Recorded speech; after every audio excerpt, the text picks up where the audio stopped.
வணக்கம். இது டிவிஎன் லங்கா செய்திகள்.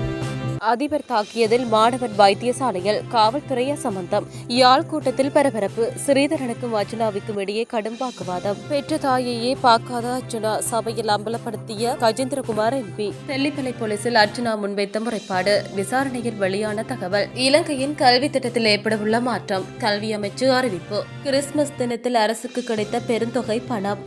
தெளிவில்லாத ஒலிபரப்பு. குழப்பத்தில் ஆழ்ந்த ஜாழ் மாவட்ட அபிவிருத்தி குழு கூட்டம். பாடசாலை அதிபர் தாக்கியதில் காயமடைந்த மாணவர் ஒருவர் வைத்தியசாலையில் அனுமதிக்கப்பட்டு சிகிச்சை பெற்று வருவதாக தெரிவிக்கப்படுகிறது. குறித்த சம்பவம் சூரியவேவ பிரதேசத்தில் உள்ள பாடசாலை ஒன்றில் இடம்பெற்றுள்ளது. சம்பவம் குறித்து சூரியவேவ காவல்துறையில் முறைப்பாடு செய்த போதிலும் இதுவரை எவ்வித நடவடிக்கையும் எடுக்கப்படவில்லை என பாதிக்கப்பட்ட மாணவனின் பெற்றோர் தெரிவிக்கின்றனர். சம்பந்தப்பட்ட அதிபரின் மனைவி தேசிய மக்கள் சக்தியின் பிரதேச சபை உறுப்பினராக பதவி வகிப்பதே இதற்கு காரணம் என அவர்கள் சுட்டிக்காட்டுகின்றனர். 16 வயதுடைய குறித்த மாணவன் கடந்த 8 நாட்களாக ஹம்பாந்தோட்டை பொது வைத்தியசாலையில் தங்கி சிகிச்சை பெற்று வருகின்றார். சூரியவேவ காவல்துறையினரால் தமது பிள்ளைக்கு நீதி கிடைக்காத காரணத்தினால் மாத்தரை ஹம்பாந்தோட்டை இரு திசைகளுக்கும் பொறுப்பான பிரதீப் காவல்துறை அதிபரிடம் இது குறித்து முறைப்பாடு செய்துள்ளதாக மாணவனின் பெற்றோர் குறிப்பிட்டுள்ளனர். பிள்ளை ஏதேனும் தவறு செய்திருந்தால் அதற்குரிய தண்டனை வழங்கப்பட வேண்டுமே தவிர இவ்வாறு மனிதாபிமானமற்ற முறையில் தாக்குவதை ஏற்றுக்கொள்ள முடியாது என மாணவனின் தாய் தெரிவித்துள்ளார். இச்சம்பவம் குறித்து மனித உரிமைகள் ஆணைக்குழு, சிறுவர் பாதுகாப்பு அதிகார சபை மற்றும் ஜனாதிபதி ஆகியோரிடமும் முறைப்பாடு செய்ய எதிர்பார்ப்பதாக அவர் மேலும் தெரிவித்தார். நாடாளுமன்ற உறுப்பினர் ராமநாதன் அர்ஜுனாவுக்கும் தமிழரசு கட்சியின் நாடாளுமன்ற உறுப்பினர்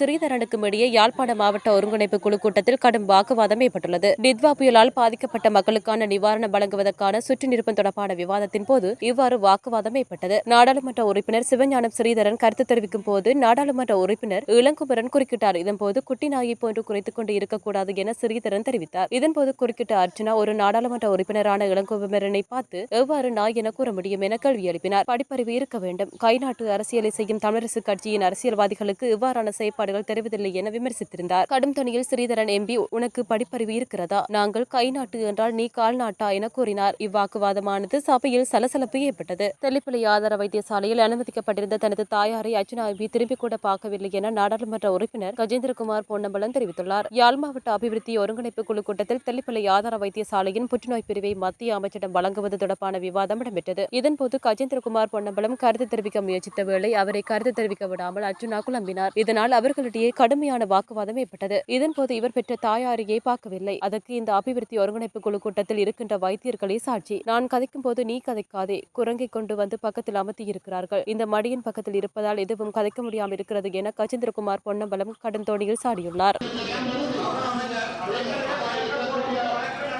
தனக்கு விடுக்கப்பட்ட கொலை மிரட்டல்கள் தொடர்பில் நாடாளுமன்ற உறுப்பினர் அர்ஜுனா ராமநாதன் தெல்லிப்பளை போலீசில் முறைப்பாடு அளித்துள்ளதாக போலீஸ் தலைமையகம் தெரிவித்துள்ளது. வேலிகாமம் பிரதேச சபையின் 4 உறுப்பினர்கள் உட்பட பலர் தொலைபேசி மூலம் கொலை மிரட்டல் விடுத்ததாக அர்ஜுனா குறித்த முறைப்பாட்டில் குறிப்பிட்டுள்ளார். மல்லாகம் காங்கேசன் ராயவீதி 8014 என்ற முகவரியில் நாடாளுமன்ற உறுப்பினர் அர்ஜுனா கட்சி அலுவலகம் ஒன்றை பராமரித்து வருவதாக போலீசார் தெரிவித்துள்ளனர். இந்நிலையில் அர்ஜுனாவோ அல்லது உறவினர்களோ அல்லது வெளியாட்களோ அந்த பகுதியில் வசிக்கவில்லை என்றும் அர்ஜுனா மீசாலை வடக்கில் உள்ள கொடிகாமம் பகுதியில் நிரந்தரமாக வசிப்பவர் என்றும் போலீசார் குறிப்பிட்டுள்ளார். இதன் காரணமாக அந்த அலுவலகத்துக்கு போலீஸ் பாதுகாப்பும் வழங்கப்பட்டுள்ளது. கடந்த 24ஆம் தேதி 2 தொலைபேசி எண்களில் இருந்து நாடாளுமன்ற உறுப்பினர் அர்ஜுனாவுக்கு கொலை மிரட்டல் விடுத்து அழைப்புகள் வந்ததாக 119 அழைப்பு மையம் தெல்லிப்பளை போலீஸ் நிலையத்துக்கு தகவல் அளித்துள்ளதாக போலீசார் தெரிவித்துள்ளது.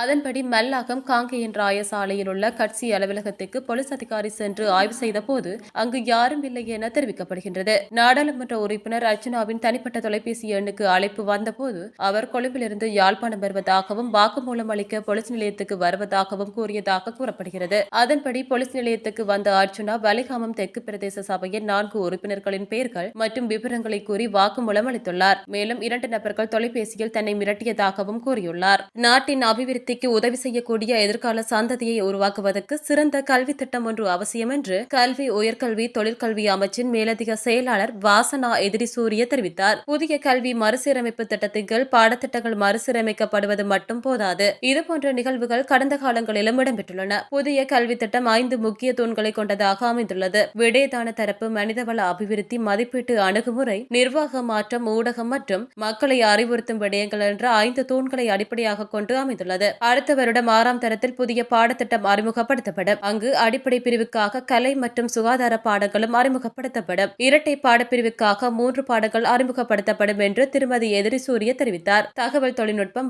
வாழ்க்கைக்கான தொழில்நுட்பம், தொழில் முயற்சி மற்றும் அடிப்படை தத்துவம் போன்ற பாடங்கள் அறிமுகப்படுத்தப்பட உள்ளன. இதற்காக ஆசிரியர்களை பயிற்றுவிக்கும் நடவடிக்கைகள் பூர்த்தியடைந்திருப்பதாகவும் அமைச்சின் மேலதிக செயலாளர் மேலும் தெரிவித்தார். கிறிஸ்துமஸ் தினத்தன்று அதிவேக நெடுஞ்சாலையில் பயணித்த வாகனங்கள் மூலம் 54 மில்லியன் ரூபாய் வருமானம் ஈட்டப்பட்டுள்ளதாக வீதி மேம்பாட்டு அதிகார சபை தெரிவித்துள்ளது. நேற்று முன்தினம் மட்டும் சுமார் 1,40,000 வாகனங்கள் அதிவேக நெடுஞ்சாலைகளில் பயணித்ததாக அதிகார சபை தெரிவித்துள்ளது. அத்துடன் கிறிஸ்துமஸ் தினத்துக்கு முந்தைய நாளில் அதிவேக நெடுஞ்சாலைகளின் வருமானம் 25% அதிகரித்துள்ளது.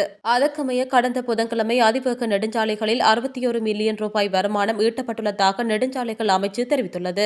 யாழ் மாவட்ட அபிவிருத்தி ஒருங்கிணைப்பு குழு கூட்டத்தில் ஒலியமைப்பு சீரின்மை ஒரு சிக்கலாக காணப்பட்டது. யாழ்ப்பாணம் மாவட்ட அபிவிருத்தி ஒருங்கிணைப்பு குழு கூட்டமானது நேற்று நடைபெற்றது. இதன்போது ஒலியமைப்பு சீரில்லாமல் இருந்ததை அவதானிக்க முடிந்தது. இதனால் அதிகாரிகள் மற்றும் மக்கள் பிரதிநிதிகள் பேசுவது தெளிவாக விளங்காத நிலை காணப்பட்டது. மாவட்ட செயலக உத்தியோகத்தர்களிடம் இதுகுறித்து கூறிய நிலையிலும் அது சீர் செய்யப்படவில்லை. இந்த நிலையில் அதிகாரிகளும் சிரமப்பட்டதுடன் ஊடகவியலாளர்களும் சீரான ஒலி இல்லாமல் சிரமத்தின் மத்தியில் செய்தி சேகரிப்பில் ஈடுபட்டமை குறிப்பிடத்தக்கது.